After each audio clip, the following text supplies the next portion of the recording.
This is a story from the Northern Peninsula area, the NPA, where there are 5 communities of Aboriginal and Torres Strait Islander people who come from across Cape York and the Torres Strait.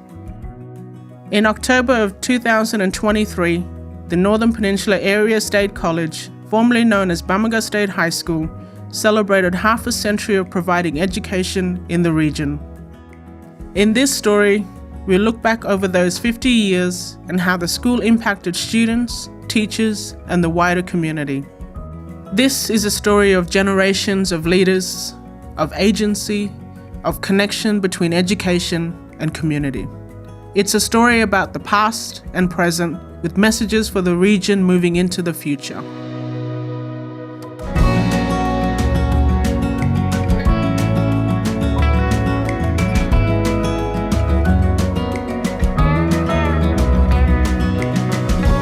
To begin, we need to go back to before the school began, to learn and pay respect to the people who the community honour as champions of education in the region.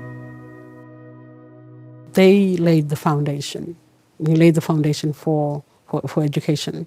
And so, we kind of stand on the shoulders of these giants, and we follow in the footsteps of these giants.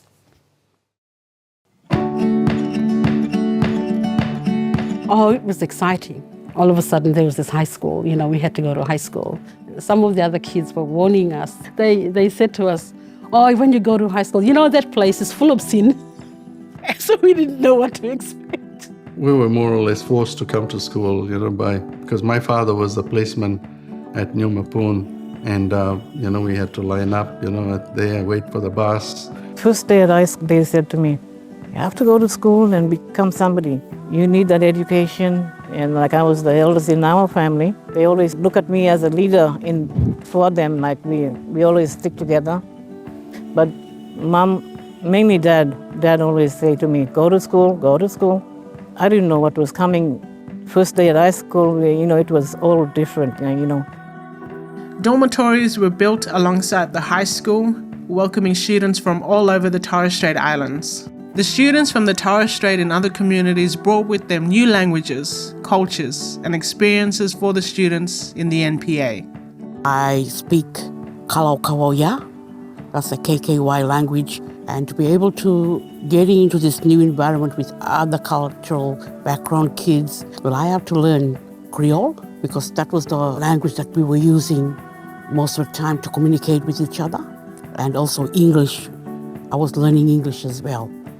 And this wasn't just new territory for the students, but also for the teachers, for some whom this was their first posting.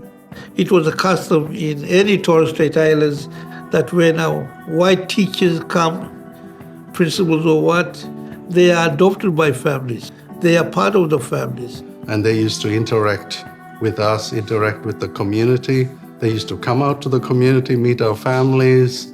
There was no being told by the government, that you're not supposed to do that, and that come later on. There was a modeling happening that we could, go to school and see the end product of why we were going to school.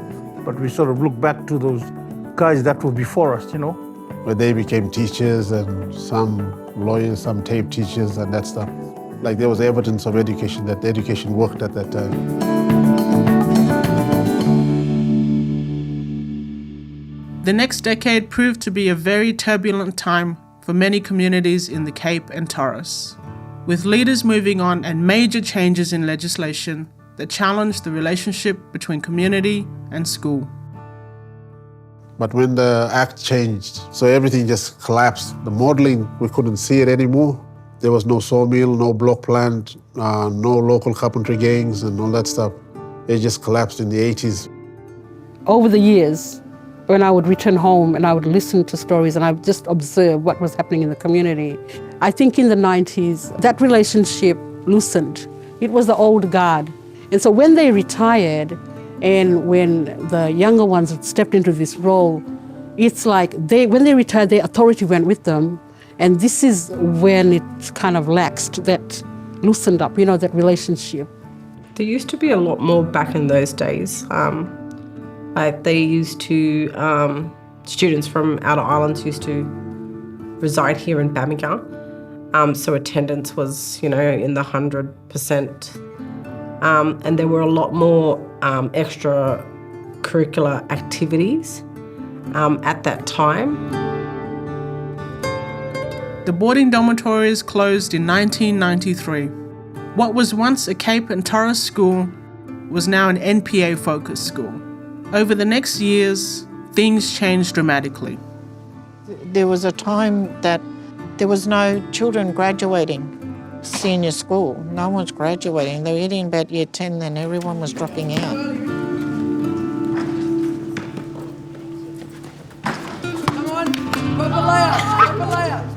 In the last few years, I know there's a big increase of children going to boarding school. They're going to boarding school because they're getting what they need down there. But what about our students that aren't prepared to leave, don't want to leave their culture, their life, their families? They love it here. Why can't they be productive people here in their own communities learning here? A lot of us make the sacrifice of sending our kids down when we don't want to. It can be a good school, but for that to happen, the Education Queensland needs to work with the community together. And that's achievable. There are parents in the community that knows the importance of education and know where that level should be. The bar should not be dropped. Through turbulent times, even as educational outcomes slipped, the NPA community remained steadfast in its commitment to improving prospects for their children and youth. So I wanted to be that person that they could look up to. I think that's the whole reason why I became a teacher, because I wanted to give back. So we established that council. I've been the chair since 2008 and still am today. So it's been a passion and a drive for me for all this time. Blood, sweat and tears, ups and downs, everything. Here we are standing today in this building. It's a trade training center, and I think it's been one of the milestones that we've achieved in the last maybe 15 plus years now. It creates an opportunity around upskilling, job opportunities, career pathways, all that stuff. Another group started their own community-owned enterprise, with a focus on local training and employment, and redistributing profits through donations and scholarships. Fighting the system, we pulled away from it and come up with a separate entity from local government. That's when we decided to really force the making of the enterprise in the community. It's really important that you have community members who live here locally. They want to support the local community. They want to invest into the future of the community. They don't have to leave to have a job opportunity. There's opportunities here in town. I think BEL is doing a really great job doing that. We have the lodge, the tavern here, the post office. The enduring legacy of education still exists in community, inspiring teachers new and existing to provide a future for the students of the NPA. When you look at our history of education, how it came about, to be part of that, it's important to keep it there, to keep the school, the high school for our kids. It's about community the kids can have the ownership that it's their school, they're part of the community. And it's important to keep that going for our kids to be proud of that was their school, their community.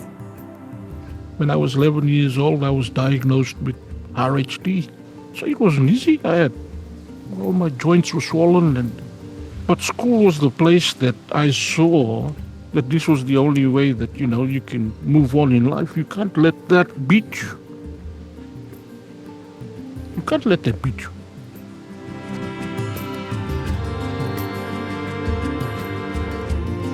I was just telling the boys in the classroom there, I said, this is 2023, and we're having a 50-year celebration of the school. What is the school going to be like in 2083? Who's responsible? We've done our bit. What's going to happen in the next 50 years? For the kids that are coming up, go to school, learn everything. Because one day, whatever's taught to you of your teacher, whether he or she, you're going to use later on in life in your community. Respect them as they respect you and have a go at it. Because we had a go, and look what Bamaga did to us.